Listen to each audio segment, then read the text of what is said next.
Halo semua, selamat datang di channelku bersama dengan saya AMG. Ini itel S25 smartphone terbaru dari itel di harga 1 juta, lebih tepatnya sih di 1.699.000. Varian tertingginya S25 Ultra itu masih dalam pengemasan, dan di harga tersebut kamu sudah mendapatkan smartphone yang katanya sih bagus ya. Nanti kita akan lihat. Ini hanya ada satu varian ya, RAM-nya itu 8 GB yang bisa diekspansi RAM 8 GB, jadi total RAM-nya itu 16 GB dengan storage-nya 128 GB. Dan ini ada tulisan Super Bright AMOLED Display, support Android OS update. Dan ini sebagai info juga, itel S25 ini menjadi smartphone pertama itel sepertinya ya di harga 1 jutaan yang kebagian update Android, walaupun hanya satu kali. Terus 1,6 juta kamu sudah mendapatkan sensor sidik jari di layar. Gila sih. Ada IP54, speaker DTS dan NFC. Ini itel, di sini dia polos seperti ini ya. Ada tulisan itel, logo itel di sini. Lalu di bagian sini tuh ada tulisan free protector cover include, dan di sini dia ada tulisan S25 Smart Link Plus Super. Garansinya 2 bulan saja ya. Dan di bagian atas sini, belakang maksud saya, di bagian atas ini dia untuk displaynya 120 Hz. Keren sih, 1 jutaan. 6,78 inch panel AMOLED, terus resolusinya sudah Full HD Plus, Android 14, kamera depannya 32 megapiksel ya. Terus baterai kapasitinya 5000, networknya 4G, kamera utama di belakang itu 50 megapiksel ya. Ini kurang lebih sama, dan langsung aja nih saya buka.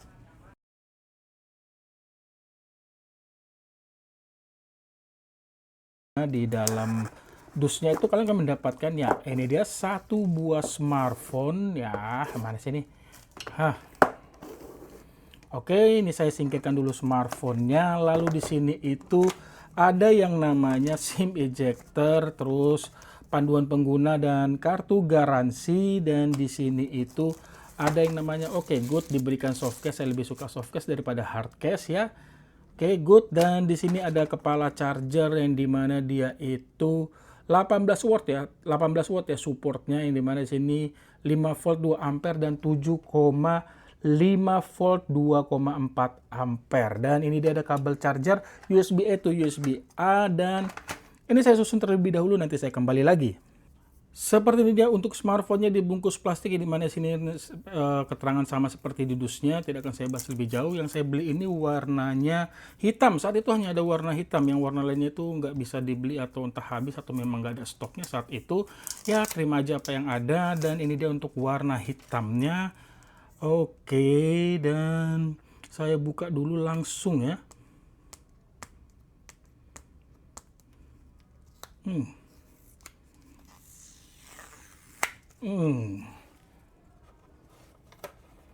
Oke, ini dia untuk warna hitamnya. Oke, kesan pertama saya melihat back covernya, desainnya biasa aja.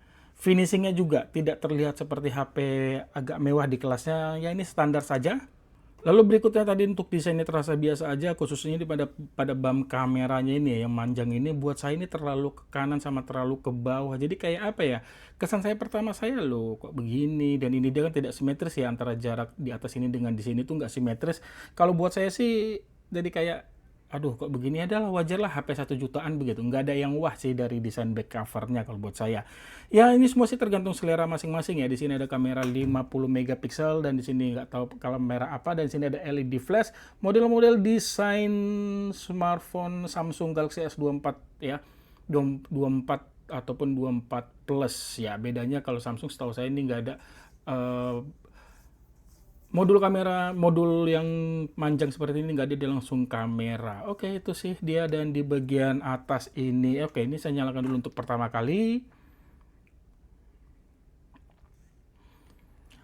Oke, sambil menunggu menyala, di bagian atas ini polos, di bagian kanan ini ada volume dan power. Ini saya nggak tahu apakah sekali sensor ini nggak ada sensor sidik jari ya. Sensor sidik jarinya itu ada pada layar.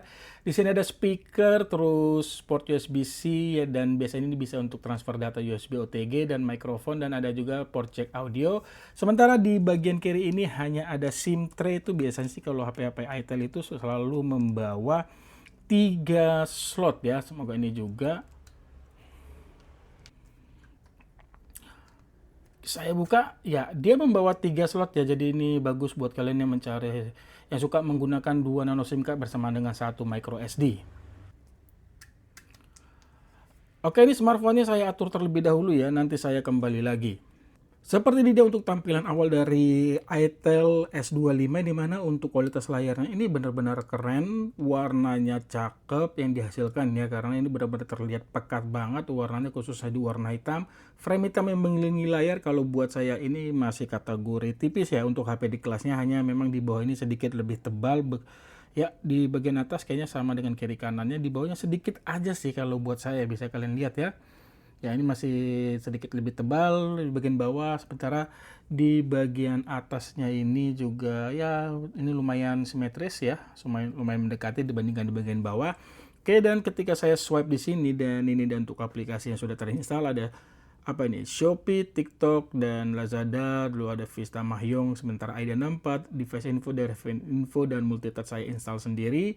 Saya swipe lagi di sini, biasanya ada aplikasi lain lagi ya seperti Wellview dan sebagainya. Ini biasanya sih rata-rata bisa di uninstall. Saya buka dulu untuk di pengaturannya, dimana untuk pengaturannya itu sendiri di bagian sini itu display dia refresh rate-nya ini oke, 120 Hz aja ya. Dia ternyata sifatnya auto switch ya, jadi akan menyesuaikan refresh rate-nya sesuai aplikasi yang dibuka. Dan untuk yang namanya My Phone-nya ini storage 128 GB yang sudah digunakan itu 15,74 GB ya, dimana dia menggunakan UniSoC T620 ya, ini chipset UniSoC yang baru ya kalau buat saya. Dan ini dia RAM virtualnya sudah bertambah 5 GB, tinggal kalian pilih mau 3, 5, 8, itu sesuai dengan selera kalian. Oke, langsung berikutnya saya buka di Aida 64. Ketika ke sistem itu dia RAM 8 GB yang tersisa 4,75 ataupun 4,6 GB, storage 128 GB yang tersisa 104 GB, Bluetooth-nya 4 plus. Dan ketika saya swipe ini dia untuk CPU-nya octa-core ya. Dan ketika saya buka lagi, saya swipe ini resolusi layar Full HD.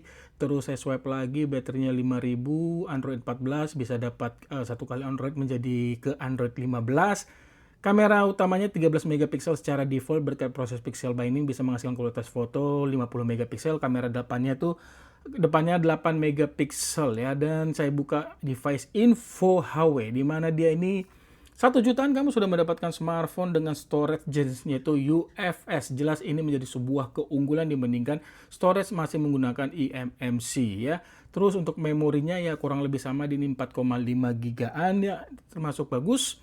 Dan ke multitouch, dimana untuk multitouchnya itu sendiri ya biasa sih 5 jari, keren. Mana? Kok nggak mau lagi? Tadi mau loh.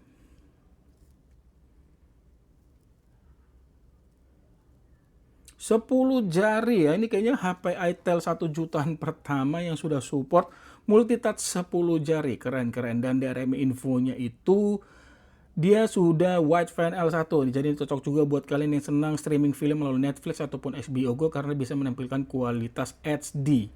Lalu saya akan coba untuk sensor sidik jarinya ya. Mana aku nggak keluar. Oke, ya sekali lagi. Oke ya, ada animasinya dan responnya nggak langsung cep gitu buka ya, ada sedikit jeda, nggak tahu ini karena pengaruh animasi. Saya akan coba untuk face unlocknya ya. Sekali lagi, ya oke, sekali lagi. Ya, good, bagus. Oh ya, saya lupa untuk yang namanya, ada nggak dia always on display? Oke, ternyata ada ya, always on display, di mana dia itu modelnya apa ini, in display mode, rest to wake up. Oke, kayaknya sih ini tidak apa ya, nyala terus, kayaknya sih dibatasi. Saya coba dulu.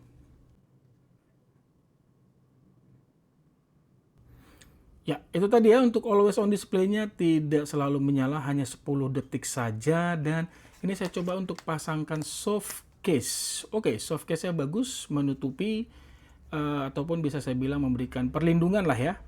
Ya, ini dia untuk soft case-nya. Saya balik lagi, dan untuk HP 1 jutaan ini kategori tipis karena tebalnya ini hanya di 1, sorry, kok 1 7,3 dan bobotnya juga memang kategori ringan, hanya di 185 gram. Dan untuk kualitas layarnya ini selain tadi resolusi Full HD, panel AMOLED, terus dia ini bisa saya bilang apa ya, kecerahan maksimal ini 1800 nits, seharusnya ini bisa lah ya digunakan pada area outdoor siang hari panas-panas terik begitu. Dan ini hal yang bagus sekali lagi untuk HP 1 jutaan, belum ada yang bisa melakukan hal seperti ini ya. Terus untuk yang namanya kamera, saya buka dulu kameranya, dan di mana ini dia itu ada videonya itu dia supportnya apa? Oke, dia bisa 2K, hanya 10, 80, 30 fps, tidak ada yang 60 fps ya di kamera depannya itu juga sama demikian ya. Short video, AI cam, beauty, portrait, super night ini bisa digunakan juga pada kamera depan ya. Nah, saya balik dulu, lalu di sini ada time lapse. Di time lapse-nya ini hanya bisa mengatur interval perekaman video, kecepatannya, dan dia bisa Full HD 720p untuk mentoknya itu. Lalu saya buka lagi, di sini ada yang namanya Pro. Untuk Pro-nya sendiri ISO-nya itu mentok di 6400 ya, mulai dari 100, sementara shutter speed-nya itu dari 1/1500 hingga 30. Oke, ini kategori lengkap ya untuk Pro-nya. Dan ketika saya swipe lagi, apalagi yang ada? Ya, ada dual video juga, ini kategori bagus. Slow motionnya kalau saya perhatikan tidak ada, yaitu tergantung kalian masing-masing butuh atau tidak. Ya, itu dia untuk fitur-fitur kameranya di harga 1 jutaan. Fitur yang dihadirkan sih kalau buat saya kategori lengkap. Dan ini dia untuk di bagian pengaturannya. Oke, untuk hasil foto dan videonya seperti ini.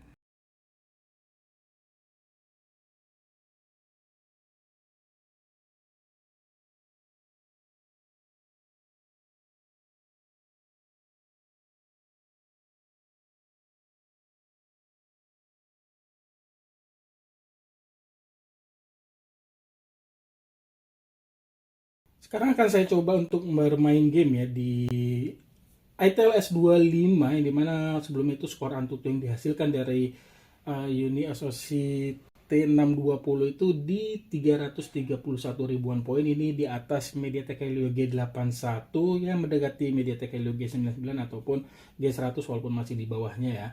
Itu dia, dan akan saya langsung aja main game yang pertama. Game pertama saya mainkan ini Mobile Legends, yang dimana untuk pengaturannya itu dia mentoknya frame rate tinggi, terus grafisnya ultra, berarti ini seharusnya mentoknya FPS-nya itu di 60 ya. Dan langsung aja saya mainkan gamenya. Ya, ini sudah masuk menit ke-9, yang dimana kalau santai-santai begini dia itu bisa di 58 mendekati 60 ya. Tapi kalau di saat ada momen yang perang agak ramai, dia tuh FPS-nya turunnya itu ke 45-an, tapi kalau lebih ramai lagi tuh di 35-an, 30 hingga 35-an lah ya. Tapi bagusnya itu langsung apa ya, bisa saya bilang ya, naiknya itu cepat FPS-nya, nggak harus menunggu terlalu lama ya.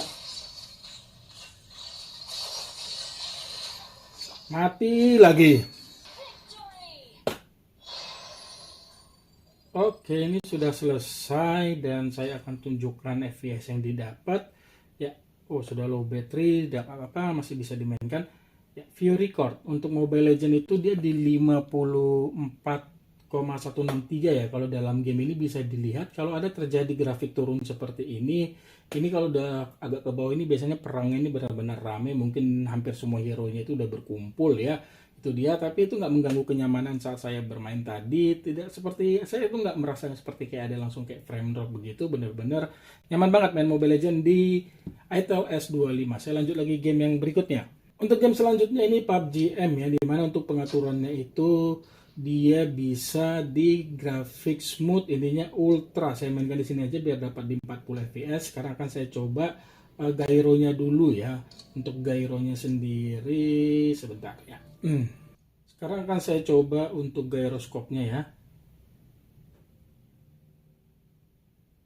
Oke, ini kalau buat saya sih ada apa ya, sedikit delay ya, bukan yang mulus banget ataupun bukan yang responsif banget. Misalkan saya gerakan ke atas ya, kalau buat saya ini kayak ada kayak gerakannya ini apa ya, sedikit ketahan gitu ya, sebentar aja ketahannya kayak delaynya tuh. Tapi masih nggak tahu juga ya, kalau buat saya sih karena saya nggak pakai eh, gyro ya, nggak tahu ini menjadi masalah atau enggak. Kalau buat kalian yang main PUBG menggunakan gyro bermasalah atau enggak, boleh dong untuk tulis pada kolom komentar.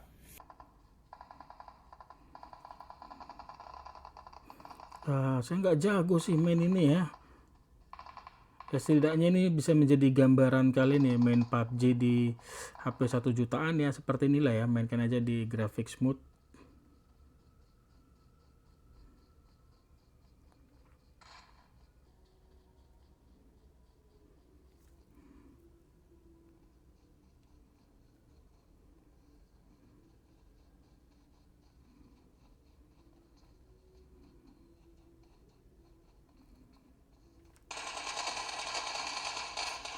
Oke, selesai ya. Dan untuk PUBG tadi tuh, tadi kondisi itu langsung turun ke 20 ya. Kalau tadi agak-agak santai dia bisa ke apa namanya? Ini dia 35 ya. Tadi bisa dilihat ya, tadi di akhir tadi di ending itu dia turun di mana ini dia sudah sempat menyentuh angka 40 ya, langsung naik lagi, tapi selebihnya ini di angka 38-an. Oke, buat saya sih ini oke banget untuk HP 1 jutaan. Jadi kalau buat saya untuk di harga 1 jutaan ini cocok banget nih buat kalian yang ingin mencari smartphone dengan performa yang terbilang mantap ya di kelasnya. Dengan performa termasuk bisa diandalkan, baterai termasuk besar ya 5000 mAh, kualitas layar yang bagus, terkait desain HP-nya ini bukan yang jelek tapi buat saya biasa aja, nggak ada yang wah, layak untuk HP di kelasnya. Intinya sih gini, saya sih masih tetap bisa berani mengatakan kalau Itel S25 ini menjadi smartphone yang terbilang layak kok untuk dibeli. Jika kamu berminat, nanti linknya ada di kolom deskripsi ya. Punya pertanyaan tulis saja pada kolom komentar. Selama HP ini di saya pasti akan saya jawab ya. Jangan lupa supportnya khususnya buat kalian yang belum subscribe ya dong, tekan tombol subscribe lalu aktifkan juga bel notifikasinya, dan untuk kamu semua nonton jangan lupa menekan tombol like. Sampai ketemu di video saya selanjutnya. Akhir kata saya pamit, bye.